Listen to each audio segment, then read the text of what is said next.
We are live. We are back. The market is back. Inflation has been defeated according to the market. Bitcoin is trending, ETH leading the run. Robinhood meme coins going crazy. Emblem claims up to 900. Pretty good. 17% of the total supply is stake. That's crazy. Far more than I thought we were going to reach, let alone in the first 4 or 5 days. So we'll see how far that gets as some more surprises are released.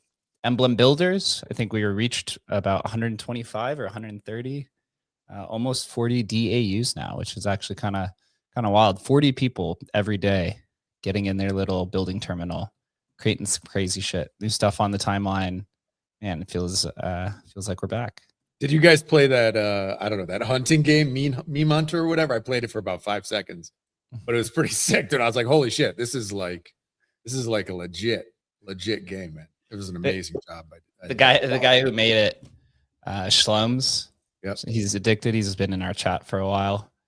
He posted it in the TG, and then he messages me like 2 hours later, and he's like, nobody used the code and played it. I was like, welcome to app building, bro. Well, I did play it. I played it for a second, but I did use like the first code, so maybe I was the first person to play it. You know, I think a lot of the app builders, which is cool, right? So I guess it shows a little bit more respect to what we've done over the last 10 years. You realize how difficult it actually is. It's not just build in, we will come.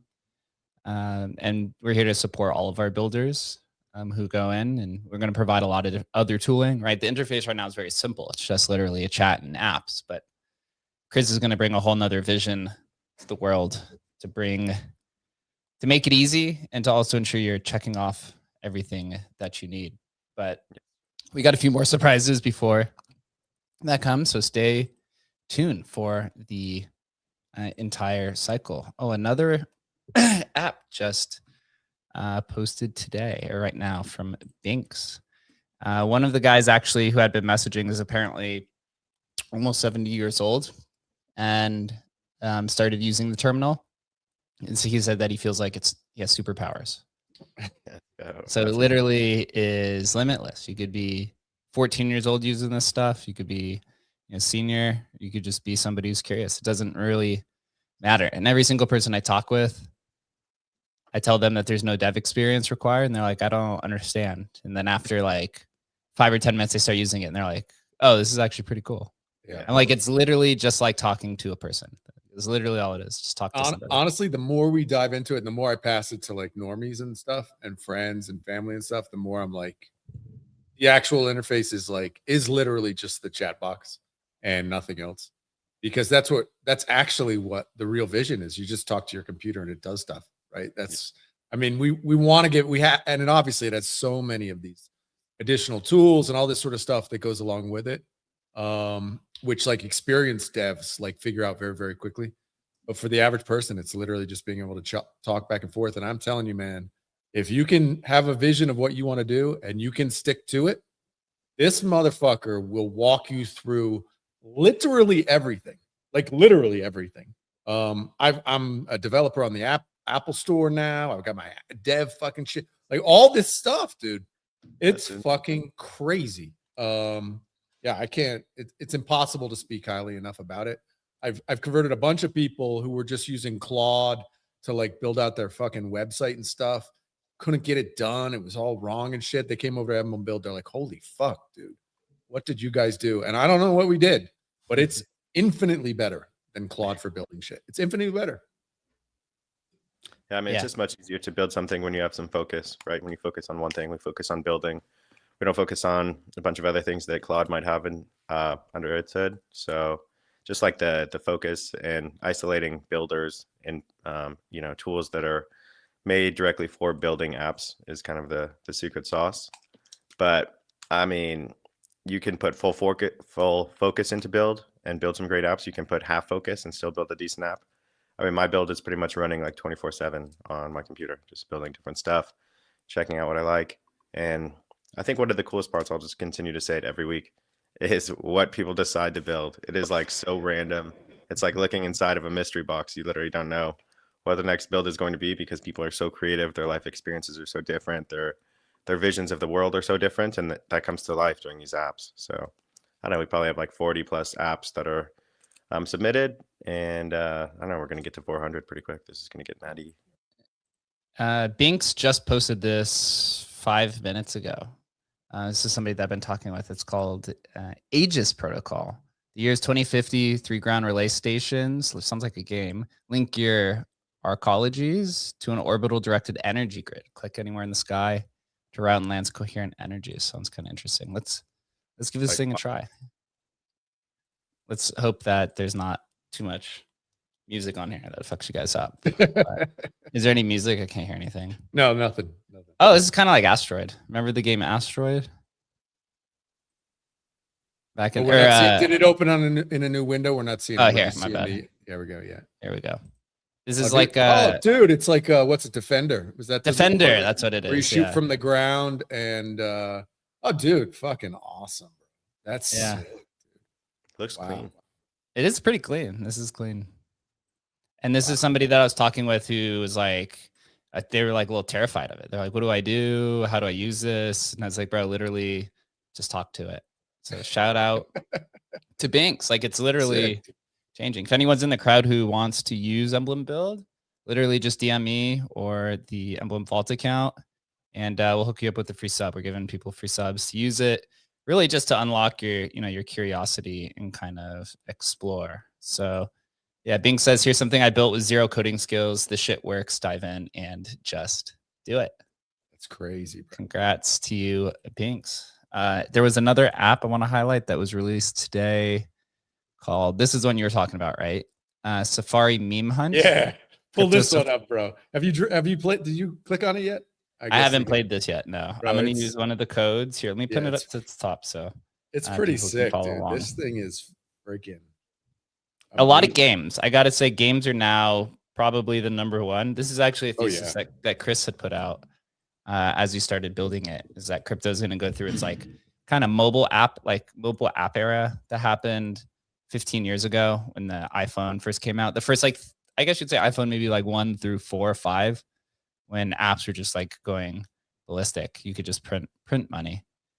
So this one is Crypto Safari. Let me find one of these codes so I can use one. It was in the next in the replies there. You had some codes, and you can just click continue as guest. Yeah, here. Let's play. I don't got any soul in this one, but let's play it. Let's connect, and let's sign in. Access granted. All right. There's no sound, right? It's not screwing you guys up or anything like that. No. Not yet. Here, I always mute the site, but it doesn't seem to work sometimes. Yeah, this looks sick. Bro, this is sick. Dude. Oh, this is cool. It's really. Oh, there's some sound. We can hear the car. It's cool though. Is it too loud or? This reminds me of like the Lego games. Yeah, exactly. Yeah, it looks like a Lego game. This is crazy that this was built in the terminal. This is crazy. All right, I'm gonna do I get to run over this guy? Now you got to throw your last. You got cheater right there. Oh, that's swipe. Cheat. He's a cheater. That's funny.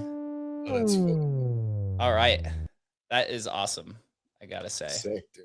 I think that's like variety of games, variety of infrastructure, variety of marketplaces, variety of who knows what comes next. Yeah. Shout out to everyone who's out there building. Super cool. Lots of games. My next question is, there's a few people who've asked, how do they monetize their stuff? Obviously fees, like in a typical mobile game, it's generally microtransactions of some sort, right? You're selling like in-game items. So I think that's a path. The question is, do you use crypto for the in-game items, or do you try to do some sort of like Apple Pay stuff? Tokens are obviously interesting. Launch a token against your app and see how you can integrate it, I guess, right? Use it as like, I think I could see in some of these like mobile games, you like launch a token and then you basically try to buy out a bunch of it and then you use it as like issuance, like to the players. some way. Like imagine playing Sonic in the game, but those gold coins are actually tokens. Exactly. Right? Yeah. Like stuff like that. I don't think that's really been tried yet. And I don't think it's really been tried because it was so expensive to experiment with. Like before building the app, right? Getting it through, first building it and the time consumption would cost, you know, 10, 20 to $100,000 to do, and then launching the token.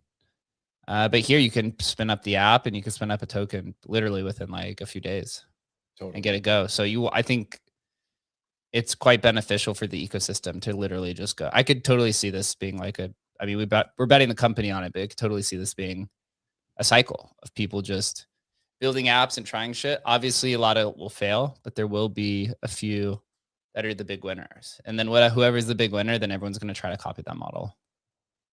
Yep. Yeah, no doubt. You see something like Cal AI when they got acquired, it just like reinforces a whole new energy into people like, oh shit, I can build something like that. That was like a simple app. He made $100 million. Like, of course I want to do that.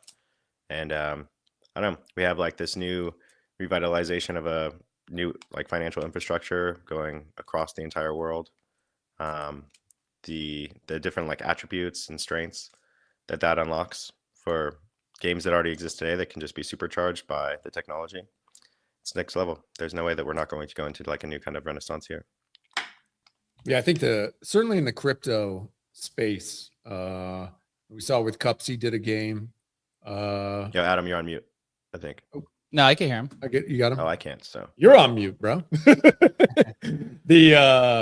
Yeah, with Cupsy the other day, you know, they did their run game. I think it's only going to ramp, and you know, whether or not people attach tokens to them or not, or go the traditional route. I just think tokens in a crypto environment, if you have your built-in kind of user base, if you're a meme coin, you can immediately engage your own community. And we talked about it. That's the fucking hardest thing. Getting your first user through the door is so fucking hard. But you can get the ball rolling in crypto kind of faster than anywhere I've ever seen, right? You can ramp fast. So, yeah. Chris, can you hear us? yeah, we're back, baby. All right. Swerve TCG says I've been talking shit to my computer for years and it's never helped my productivity. What's up? This time around, it might. This time around, talking shit to the AI, I guess makes it better, right? If you strike fear into the agent, they actually perform better.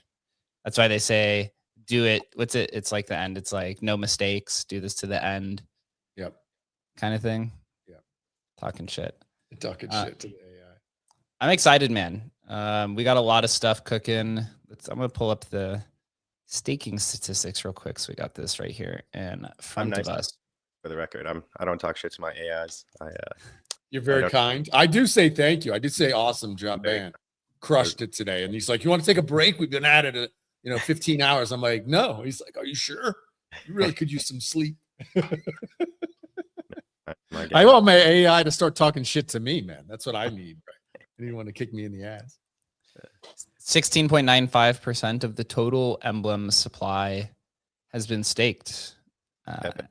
10% of the total supply staked for 1 year. Man, how crazy is that? That's like true conviction right there. That's people believing in the program. Arwen says having lots of fun with the emblem builder so far. That's awesome, bro. I'm happy. I'm excited to see what you build. No doubt it's probably gonna be some sort of stamps thing. So I'm stoked to see. Make sure you post about it and tag us so that we can see. I also staked today. Let's go. We are so back. 927 unique stakers, over 1,000 active vaults. Basically what that means is when you go to stake, there's 4 different options. There's 1 month, 3 months, 6 month, 1 year. As a staker, you can stake in multiple buckets, but they all count as individual wallets. To get the holder count up, from a claims perspective, 899 claims within the first 5 days. Pretty good, honestly. Our goal was we were like, man, if we could get a few thousand people, that would be like ideal. Most people really aren't paying attention, or handful of people we've DM'd, they said they closed the account out that they originally migrated in. So I didn't realize a lot of people actually do that. I learned as like a old school crypto person is that you always keep every empty wallet open because it could potentially be an airdrop. Yeah, it's interesting. I think I don't know if they're using that tool that Shannon built, right? Which is like close out your account.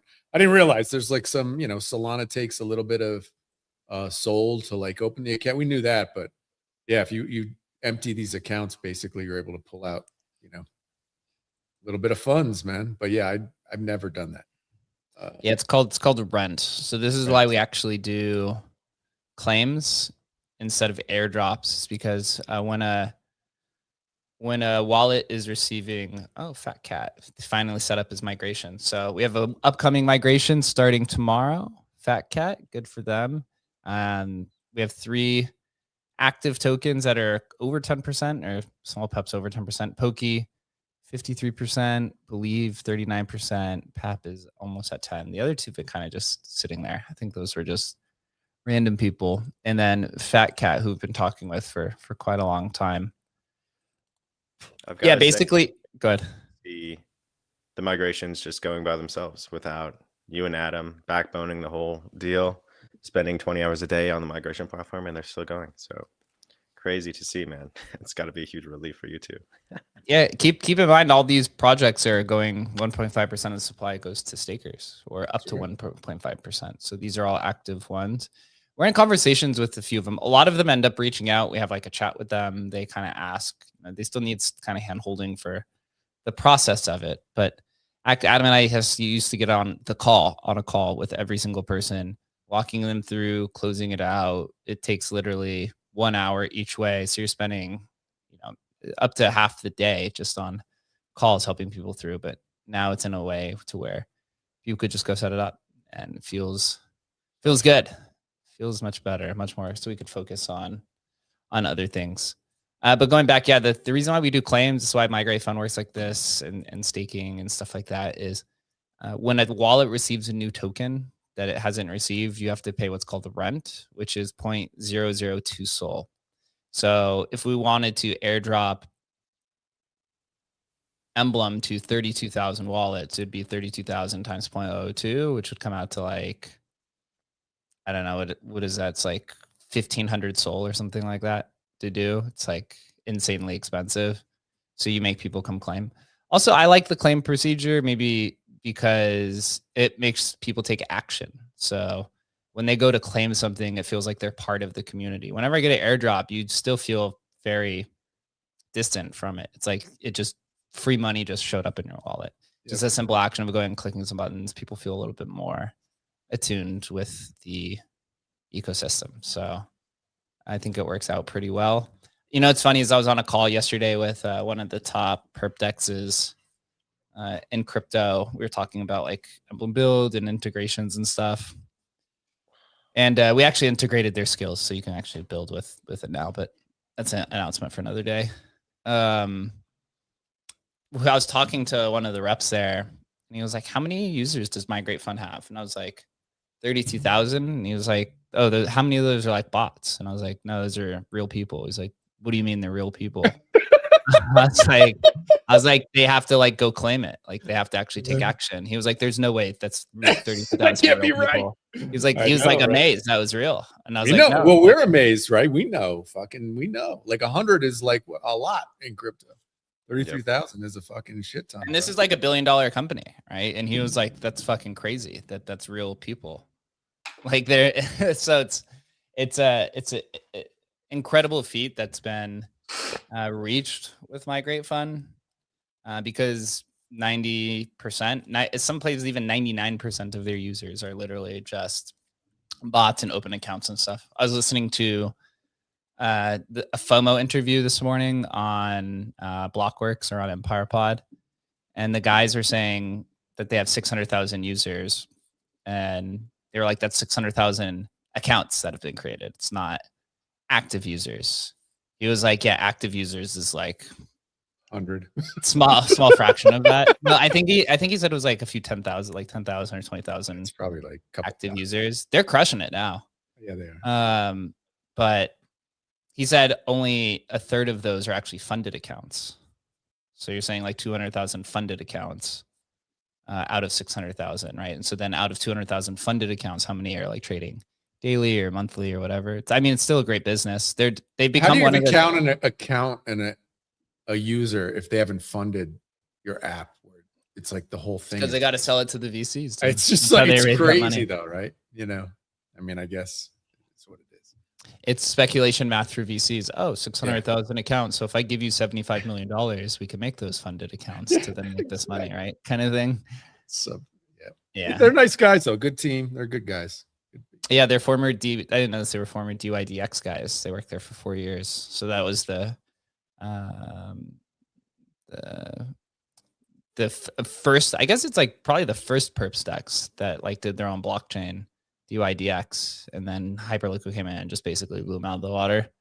And now you have a few other ones like Glider and Aster, and I think there's like a few others that are out there.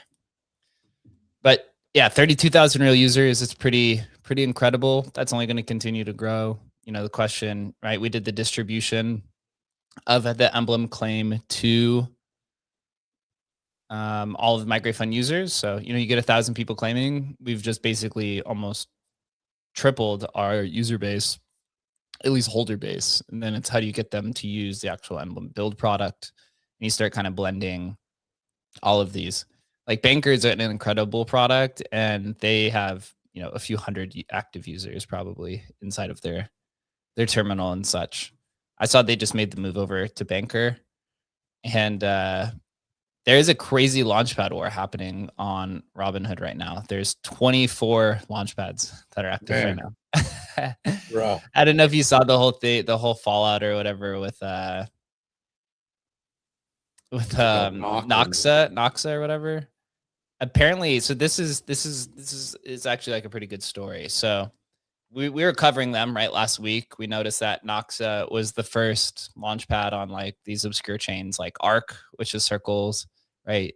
Mega ETH, a few others, and then Robinhood, right? And they just basically were the first one there. They're, I guess, somewhat prepared infrastructure wise, but I was reading the drama of what actually happened. They were not ready internally, is what the issue was. And they basically have like fumbled the bag, although they just came back online today. From what I was reading, I guess the deployer and the founder are two different entities. I guess the founder had basically contracted a team or something like that to build the launchpad, and all of the fees for the launchpad were being directed to the founder. And the deployers basically said, you need to pay us. And he said, no. And so the deployers just turned the whole thing off. And that's what happened. Insane.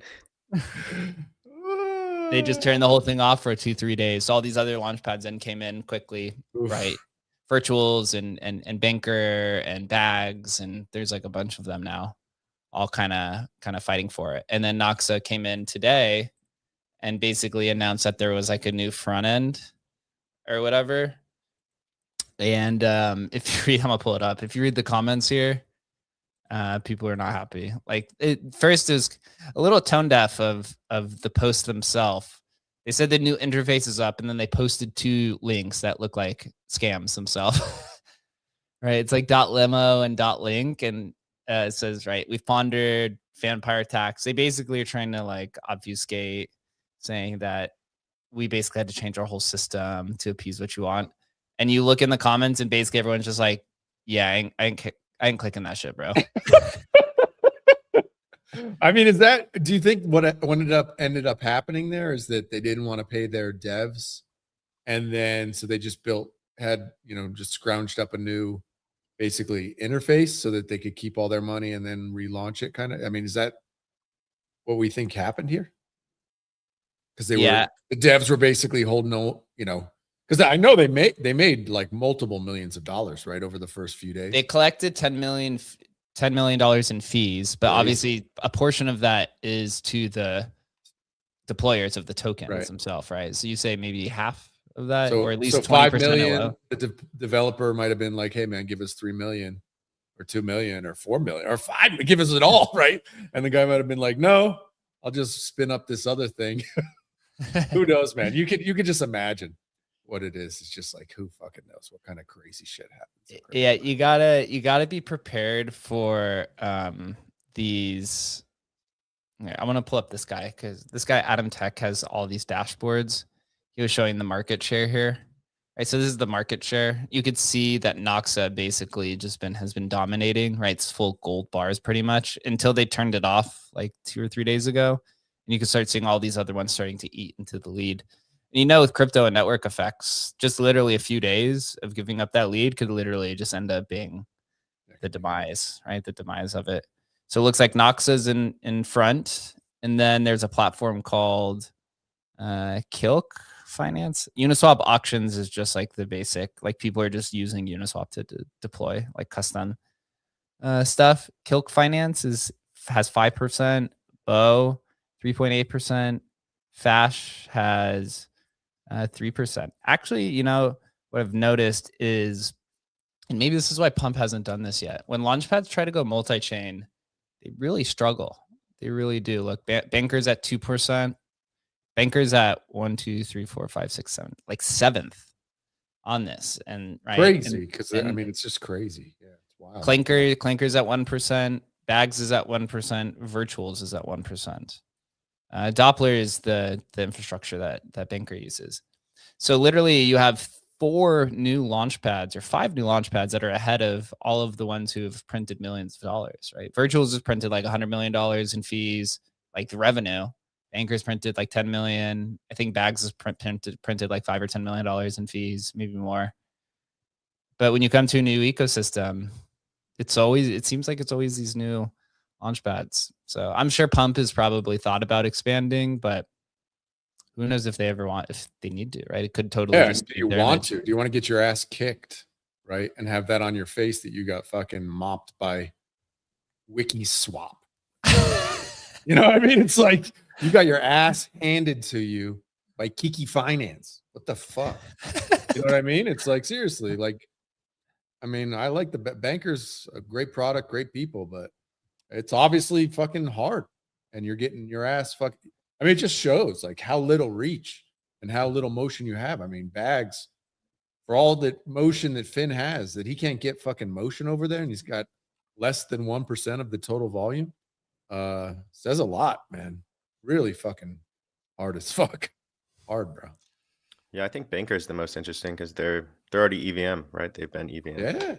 So to not be able to like make a pivot to another EVM, which is also an Arbitrum stack, which is what Base was built on, seems unlikely. If you were to map that out ahead of time, you would say, oh, Banker would probably do pretty well there. But pretty interesting to see that wasn't the case. Yep. So what do you think the issue is? Do you think it's the users of the launch pads that just aren't willing to go and try things out on different chains? Is it like the tribalism aspect of it? Or is it like the Russian intensity of a new chain that once a launchpad gets traction, people just decide to just continue to double down on that? I think it's just the liquidity on the first winner just kind of compounds on itself, because people just don't want to, you know, pull their you don't want to trade on multiple launch pads, right? And so the liquidity just tends to cluster around the one with runners, right? And so if these guys had the runners first, there you go, man. I mean, it's, you know, not to say somebody can't come in and kick their ass. Still could happen. It's early enough. My gut says it just fucking fades away, bro. But who knows, man? Who knows? So here's actually a pretty good chart here. Daily new tokens. So you can see here on July 11th was the last day that Noxa was on. And look, they were dominating the token launches. And then they've been basically offline the last 2 days. Brutal. And who is this one that came in? Other just all the other pads. Yeah. Bankers in 4th with 2,000 token launches. So there's kind of maybe Banker comes in. Bags only has 500 token launches. So Bags is down number 1, 2, 3, 4, 5, 6, 7, 8, 9th in tokens created. I would say, right, in a new ecosystem, you just want to basically spam the chain with token launches so that all the people who are trenching, they just continue to see that like vanity address there. I guess we'll see what happens over the next few days here to see who comes in and takes the lead. Looks like there's a launch pad called Flap that has 6,000 tokens launched in the last 24 hours. Click says 2,800 tokens. Trench has 2,300, and then Bankers number 4 at 2,000, and then Bags right after that. Virtuals and Clanker just getting their ass handed to them by all these other ones. Surprising. Especially with virtuals, honestly, because virtuals can, you know, tends to game their own system. So I would have thought they would have been a lot more active. Yeah. I'm bullish on Robinhood. I mean, it was one of my predictions going into 20. I know, bro. You crushed that. You didn't make a big enough deal, bro. That was a fucking great call, dude. Yeah, it was a heater. Yeah, I should have bet on it, honestly.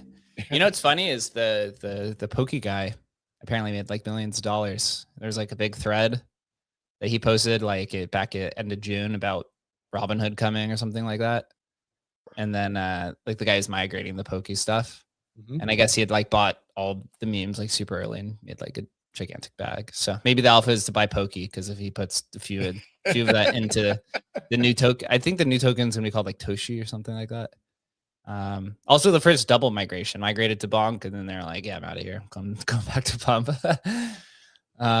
Maybe he rotates some. So maybe that's some alpha there.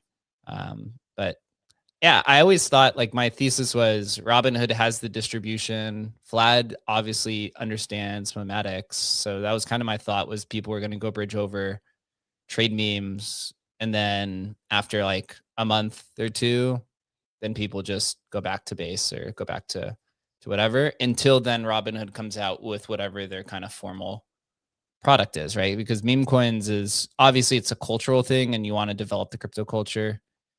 Their intention is RWAs, right? They're trying to take Coinbase on pretty much head on, which, you know, they have a good shot, but Coinbase has multi-year head start from a crypto native perspective. They've got a lot of agentic rails already there.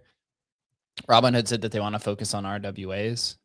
So whether that's like trading tokenized stocks or whether they're going to start leading into real estate or whatever kind of tokenized things that they could put on chain. I mean, there's definitely going to be an RWA chain of some sort. Maybe it's Solana. Solana is definitely kicking everyone's ass in tokenized equities for sure. But Robinhood will come in and specialize. That's what L2s are for. L2s are for specialization. And people will want to go over there. But Solana is like a very generalized chain. Ethereum's a very generalized chain. I don't know if you'll get any other ones. So until then, it's specialization. But overall, it's bullish for crypto. Maybe for the traders, it's not as bullish because their liquidity continues to bounce around and people continue to get wrecked or make money. But if you're a builder, you should be incredibly excited that Robinhood is popping off, because it just means new users coming into the ecosystem of some sort. Yeah, We will see. We haven't had like a worthy competitor, a worthy opponent in a long time. And Robinhood is obviously like extremely well capitalized. Seems like a step in the right direction. Vlad doesn't. It's going to kick Base's ass, man. I mean, is there any question it's going to kick Base's ass? Couldn't be more bearish on Base right now. I think somebody put it out. Maybe Beanie put it out there. He's like, the only thing that could save Coinbase or save Base now is the airdrop. Like they should airdrop immediately on Base, bro. Do that airdrop immediately. But they're not going to. You just know they're not going to do it. I saw that Brian had to basically come out and say, yes, we fucked up on social coins or like creator coins, and we're kind of focusing. And then basically everyone in the comments was like, yeah, you leaned into it basically for too long. And you also didn't support your creators. I mean, look at Banker. Banker was like, they should have totally backed Banker with everything. That was like their winning app. And if they would have just put more force behind them, then he probably wouldn't have expanded to Robinhood. He probably would just hung out on Base and be like the top launchpad. But they just have done a terrible job at building their native ones. I think it's probably because they're like so heavily VC funded that we've seen this as we talked with VCs and stuff like that. They have all these companies are so blind to the actual winning products because all they could focus on is fundraising. And they basically, right, there's this like romanticism around, oh my God, you raised $50 million and you sold 30% of your company for it, right? You would think that's actually like a bad thing for most people, at least for the founder. And you see, I mean, how many companies do we see shutting down daily at this point? All of them are all VC funded. So yeah, big blind spot by Base, and we'll see how long they can hold on to the lead for, or kind of push it. But yeah, they backed themselves into a corner on this one. Not even a Kobe hire could I think it's honestly, it's over for. I think it's already fucking decided. I think fucking Robinhood is going to win. I just, who the fuck Base? I mean, they've had one. Basically, they were fortunate enough to get Eric to put Venice on Base. Mhm. Other than that, I mean, and that was just I knew that was just because fucking Eric worked the deals out to get the Coinbase listing right away. He's connected. He just did it because he's a fucking smart motherfucker. But at the end of the day, like, what else is on Base? Like, I don't know. Fucking, it's over, dude. It's over now. Robinhood won, dude. They won the L2 wars. It's fucking already decided. Game over. Game over. A new update to X. Ooh. Are you able to see your mutuals? The timeline does feel a little bit different. I'm gonna give a few more days before, but it does seem like I'm starting to see people who actually follow, who I haven't seen in a long time. Like, what an easy thing that they could have fixed. And crypto's been yelling about this for like 9 months, is that the timeline's fucking broken. I don't see anybody that I follow. And basically they just came out and said that the algo was missing the mutual follow amplifier. Like, that to me seems like the most straightforward thing. How the fuck? Like, if you're both following each other, you should be seeing each other's content. It's crazy. Literally crazy. Oops. A year later. Oops. Oh, we didn't realize that. Oh, we weighted your fucking, friends basically at the same weight as fucking randoms posting fucking fight videos. It's like, what the fuck, dude? It's crazy. Wild. But whatever. Yeah, it's totally different. Less politics on my timeline, which is nice, because I was tired of seeing Iran war stuff. No matter how many times I'd hit not interested, the show would still continue to pop up. Yep. Bullish for crypto, though. I mean, this makes shilling a lot more profitable, right? It makes it a lot more intense. I think you'll probably see an increase in posting now from the crypto community, because it felt dead. I mean, I was going through like my following list the other day just to as I was messaging people about Emblem Build, and I was finding accounts where people hadn't posted in like years, like 1-2 years, or people were posting like once a month type stuff. I know that happens in like the bear market, but I was going to some of these like larger accounts too, and they're getting less likes than I do, and they have like 10 times the amount of followers that I do. And I was like, how is this possible? The motion on it, it's so funny. I don't know if you saw, but Nikita said that they're also going to be your live videos, live streaming. They're trying to really push into live streaming. And, I don't know if it's necessarily going to work on X, but so you see these creators playing around much more with live, right? Trying to make money and stuff. And I think we saw that was it Easy did that, like, hey, buy us a box on my live stream and whatever, you can buy the box. And I bought the box right for Migrate Fund. It was $50 to take the top space. Bro, that was on there for like more than 30 hours. Nobody wanted to bid $51. It just goes to show you there is so little reach right now. So little. And Easy's a relatively large creator for crypto anyway. There's just no motion, bro. Nobody has motion. Ansem has motion, but me working on, trying to do the chat app for those guys, I see what it is. It's purchased motion. Those videos and the number, oh, we got 15,000 people watching the video. No, you fucking did not. No, you did not. Because go in the comments and look. And I'm the only dude in the comment section. Bro, there's nobody there. I'm the only one watching the video. I was there live watching that market bubble show. Bro, nobody is watching that fucking show, dude. It's all fake. Nobody has any emotion. So if you're out there and you're like, God, only 10 people like my fucking post, bro, join the club. None of these motherfuckers have motion. So don't feel bad at all. Is my whole point. Is like, nobody has motion in crypto right now, bro. It's fucking deader than dead. It's a reset. Good. Easy even posted about Migrate Fund. Yeah, one of the guy I was talking with on the PerpSex yesterday also mentioned the Easy stream. He was like, I saw Migrate Fund in the center. He's like, how'd you guys do that? I was like, wow, $50 went a long way. That's some good motion, bro, for $50. Yeah. That's pretty good for $50. I mean, that's like a thing people pay like hundreds of dollars. I mean, dude, how much would you? I mean, a normal like business, whatever. These guys, Easy, and these guys, they're connected with, I don't know, Polymarket, right? How much is Polymarket's paying more than $50 for a tweet? You know, we got a tweet for less than $50. It's pretty good, dude. It's a good deal. That is a good deal.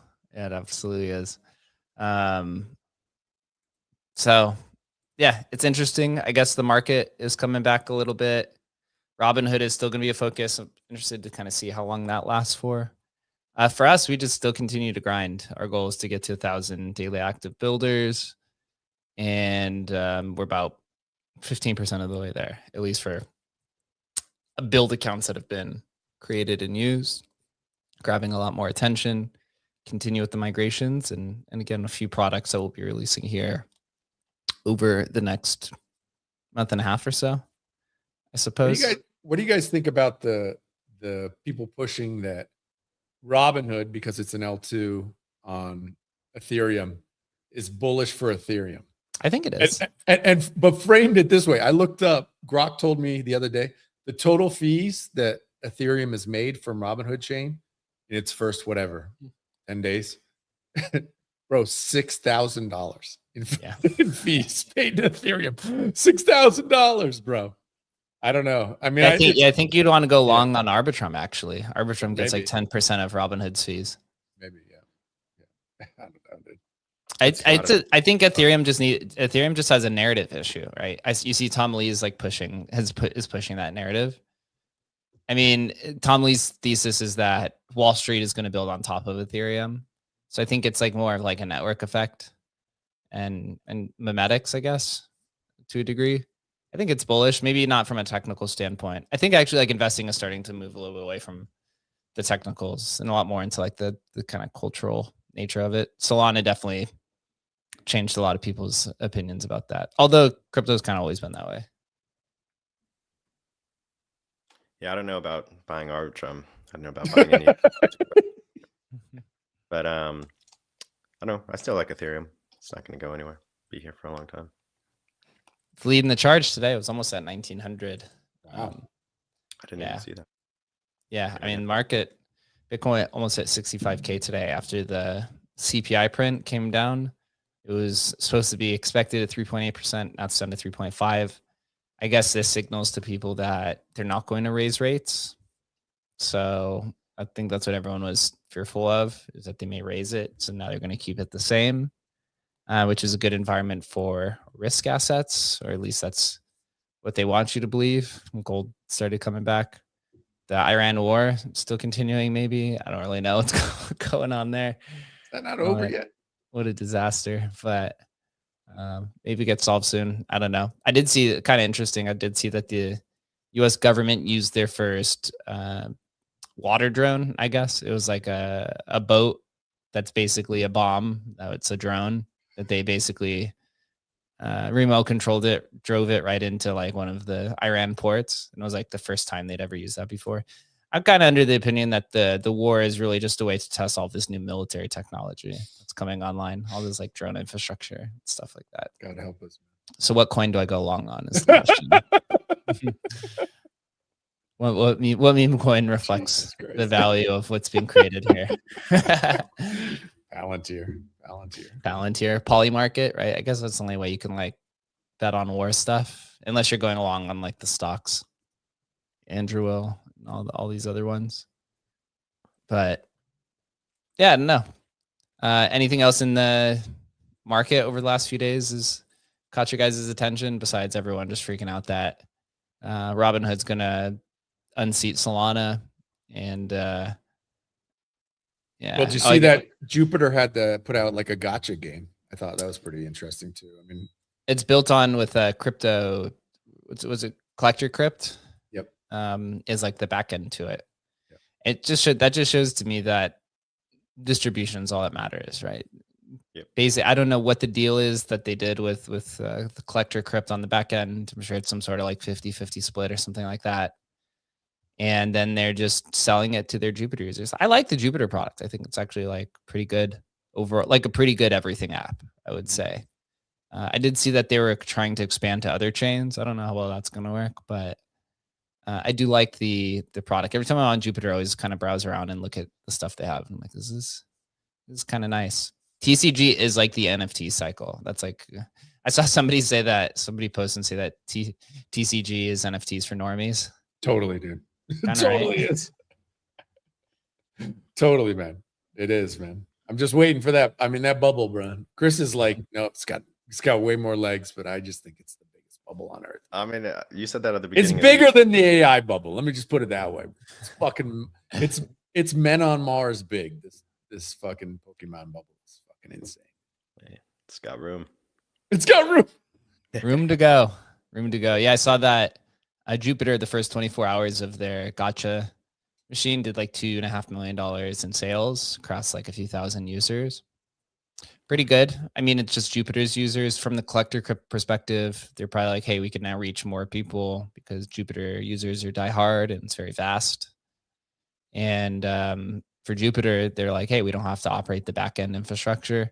That's a little bit more difficult to do, right? To operate, like if you're Jupiter, you want to try to be vertically integrated into everything, like own the whole Rails. But operating a gotcha TCG stuff, we know after we talked with the Courtyard guy like a few years ago, there's like a whole warehouse infrastructure with Brinks. And if you're a software company, it's like, I don't know if you actually want to get into that stuff. Definitely. I mean, just look at the AI race with Google, who's been historically a software company, is now spending hundreds of billions of dollars a year to get into the hardware business. And it doesn't even seem like they're winning, honestly. Well, what do we think the OpenAI is going to be? What do we think their hardware is going to be? What do you think they're going to come out with? Oh, like their device? Yeah. What do you think the device, the Johnny Ive design device, what do you think it's going to be? I don't know. It seems like OpenAI is going to be bankrupt here soon. No, dude, they got infinite fucking. Didn't they raise like $90 billion in their last round? Mm-hmm. They're asking the government for a bailout already. Are they? I thought they were give the government equity. Yeah, these guys are, but they're all looking for the moat. They're all looking for the government moat. Yeah, they're looking for protection. They're just looking for that lockdown government. I heard I even heard Elon with Space XI is what it's called now. It's not just XAI. They changed the name. They're doing some sort of earpiece or something like that. So I was reading. I don't know if you saw the Grok build leak that happened yesterday. Bro. They're basically uploading everyone's repos to their own cloud service. They're basically repossessing everyone's code. Super sketch. That is that might be illegal, honestly. Well, we asked you if it was okay. Honestly, though, all the AI companies are probably doing. They're this all shit. doing. That's honestly every time I'm coding stuff with or building something with Claude, it's I wonder how much of this code they're actually just using to feed their own super AI intelligence to just basically rip everyone off. I mean, they're totally doing Anthropic's totally doing the Amazon model, which is you build this third-party marketplace, right? Which theirs is just the AI model that can be built on top of. And then whenever a product you see through your own data gets really popular, you just go build it yourself. That's what Amazon did. They would just let people sell stuff. And then when they saw a certain product was selling out, they just started offering their own version, right? The Amazon Basics, whatever it's called. Costco did this too with Kirkland. Yep. And it seems like Anthropic's doing kind of the same thing. For a while, I mean, remember the whole SaaS apocalypse thing that was happening? I feel like my question is when you're going and building stuff, how much of that is actually what Grok just got caught for? You think the other AI companies aren't doing that stuff? I think they're all doing it. I think it's either you're going to be small enough where you're not concerned, or you're big enough where you fucking can't. You can't expose yourself to this. I mean, there's been a lot of talk. There was talk on it this week on the All In Pod. They're all started talking about this, where it's just if you're big enough, you have to build your own. And I think was it Starbucks this week? Said they were gonna remove themselves from Microsoft and IBM, some huge company. It was they spend $400 million a year on their software, and they were we're gonna build the entire stack ourselves. And I think it's the only way these large companies have to do that. You can't expose yourself to these guys. Why Starbucks though? Why do they have to do it? Who's going to get in? I don't know. Was it Starbucks? I'm trying to remember. Was it Starbucks? I didn't hear. I didn't listen to that. Yeah, it was. But I mean, they were spending. It's one of the huge fucking buyer. $400 million a year in software. Microsoft opens Seattle Coffee Company. That's funny. Exactly. Yeah, one coming. I still think like crypto companies are really like it's like really one of the only moats to this AI stuff, because crypto has this cultural piece to it. Like we were just talking about with Robinhood, right? Like, or with Banker, right? Banker has this huge EVM base on Base, and then they go over to Robinhood and it's just like, they're like 6th or 7th place, right? So if you have these like AI companies who are going to try to launch, like if I could totally see this, like Claude launches Claude Crypto. How many people in crypto do you think are actually going to use their products? Right? Like people, crypto community, although generally most people are retarded, are actually pretty smart on what's actually happening behind the scenes. Crypto does a really good job at self-policing, right? The 140 IQ people tell the 40 IQ people what to think, right? And then the 40 IQ people then tell the masses, right? Because they're the ones who are like the investors, right? So it's like this really good self-policing dilemma that goes on. And if Claude launched Claude Crypto, I just don't see that many people trusting that. I don't know. Maybe. I mean, maybe Claude user, just like normies start using it, I guess. But would be though? What do you think? What would you say? What do you think Claude Crypto would be? What would the product be? Robinhood. It'd probably be something similar to like what we're building, honestly. Some sort of like app developer type experience to deploy crypto apps. I don't know if they'd want the risk though. Like if you build the Claude Crypto stuff in there, they have so much attention on them, so many attack vectors. Yeah, you have a few people going to build Claude Crypto apps, and that shit just gets hacked immediately. Like that's gonna blow back on them. Obviously, we're in kind of like a similar dilemma, but they have all eyes on them, right? If people are jailbreaking Claude to a point to where the U.S. government has to shut them down. Imagine them trying to do crypto products like that shit. I feel like would probably get shut down pretty quickly, just because of like how much exploits like in jailbreaking and shit like that. I think the thing, and it was Starbucks, by the way. And although I do understand, it's like, yeah, obviously, fucking, ChatGPT isn't gonna fucking spin up Starbucks locations. But actually, what it is beyond that, and obviously, if you're like somebody with data that's like super, you need to protect it. You definitely don't want to use these motherfuckers. But for Starbucks, I think what it is beyond that is just when you integrate like these products into your business, they're not fully built for you, right? They're taking existing products. Yeah, they'll customize them and it's better. But this is the time when you can completely customize your own products. And I think that's the thing that these big companies are realizing kind of now. And that'll filter down to the small mom and pops too at some point, where it's like, oh, I'm using fucking QuickBooks and QuickBooks sucks. And if you ever try to use QuickBooks, good luck fucking integrating it into anything. You have to fucking hire people to integrate it into your CRM systems. It sucks. And I think at the end of the day, it's like, well, how hard is it to clone a QuickBooks? And I just don't think it's that difficult anymore. And so I think these companies are just looking for ways to basically make custom solutions for the entire organization.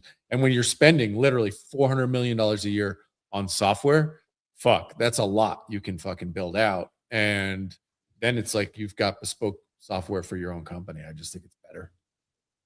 Yeah. So got some Robinhood news, or at least Launchpad Wars that's just posted. Apparently Noxa, Launchpad, says that they're not re-enabling token launches. Shut it down. They said shut it down. What the fuck, dude? There is only one solution to avoid dilution of tokens, the staples, and that is to keep new launches disabled. The Noxa infrastructure was also never built to sustain such an unprecedented amount of spam of new coins in the first place.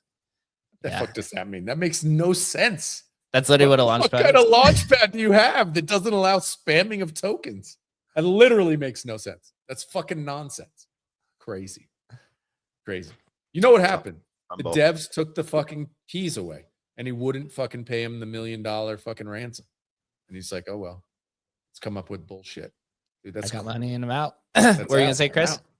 Just sucks that, they hit lightning. lightning struck and they scored, and then they fumbled it in the first week. They Oh. got weeks. So I don't know. It's hard to reignite that flame once you get it. That's crazy. It's the thing. It's the thing with launch pads. You got to be prepared, right? It's not just the technical infrastructure. It's the social layer of it, which I think is actually a lot more tough to handle.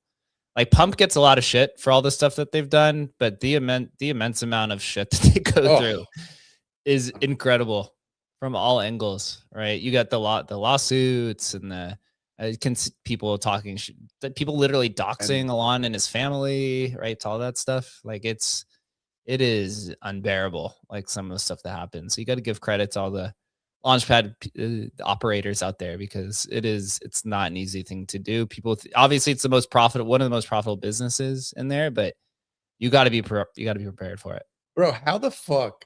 How can you imagine though? These motherfuckers did launch pads on 9 fucking chains. They finally hit by a fucking miracle. Literally a miracle. You know how hard it is. It's literally a miracle if you fucking hit. They hit. It's a fucking miracle from God, and they're closed in a week. How the fuck does that happen, man? How the fuck does that happen? It's crazy. I don't understand. I literally don't understand it. There had to be infighting in the team or something about all that money, and then they just fucking, that's it. They dropped the bag. That's crazy. Yeah, on top of the social layer for it, the internal structure as well. You know, humans, once money starts getting passed around. I mean, Chris and I worked in nightclubs for 10 years. It's very prevalent in the nightclub industry, from when people start throwing around thousands or tens of thousands of dollars in the night. People literally change instantly on the attack vector. Here, you're talking about millions and tens of millions of dollars. Right? I'm telling you, I know what happened in there. The fucking devs who built the whole fucking thing were getting paid whatever. They got paid 10 grand to build the whole fucking thing. And the dude made $5 million in a weekend. And these dudes are like, bro. And he's like, what? You made 10 grand. And they're like, bro, we're going to fucking rug this thing. And he was unwilling to fucking, pay the ransom, basically, which is crazy that they couldn't work that out. That's insane, man. Literally insane. Wild. RIP. I guess we'll have to, this will be something we'll cover going into a few weeks to see who takes a spot with a void in power, right? Or a vacuum. It usually takes a few weeks to kind of figure out who's going to take like the leadership there. If I was Banker, I would be full press on this right now. I would be right back. If I was Bags, I would be full press. You have the experience now. It shows right here that the inexperienced team was not able to handle the volume. So there's an opportunity for an experienced team to come in and handle that. Or the community, the existing, or whoever's kind of like become the leaders on Robinhood, the voices are the ones who are going to basically point the people to go to. It'd be kind of interesting to see how that handles. For us, we're going to continue to build on Solana. We actually had like a few people ask about migrating to their Solana coins to Robinhood. I don't know how long that's going to last for. I still feel like we should just migrate everyone to Solana. Like, to me, it still feels like let's give it a week. Yeah, exactly. It still feels like the right thing at the end of the day, but we'll see. But it is bullish, right? We all want competition. At least the users are the ones who benefit the most. I think Peter Thiel is like the famous one that says competition's for losers or something like that, right? It's like you want to be in a sector where there is no competition because you basically built the entire thing yourself. Yep. I think was it him who said that? Yeah, something like that. Yeah.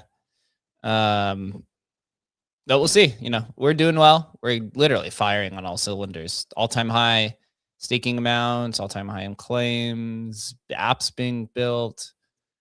I feel like the only thing is a few surprises in getting the token price up, right? That's like the thing. Getting Emblem back to, if you go the hustle all-time high was 38 million, right? So that's kind of like the all-time high number that I'm looking at. So it's still down 90% from where it's at. But the immense amount of sell pressure has died off. I know there's like a few people slowly liquidating and stuff like that, but got to generate demand for this supply shock of 20% of the supply that's locked up. So until then, everyone enjoy your Tuesday. Get excited. The market's coming back. Maybe the war ruins everything again tomorrow. Who really knows? This choppy market. Have a fun one and continue building. Later, guys.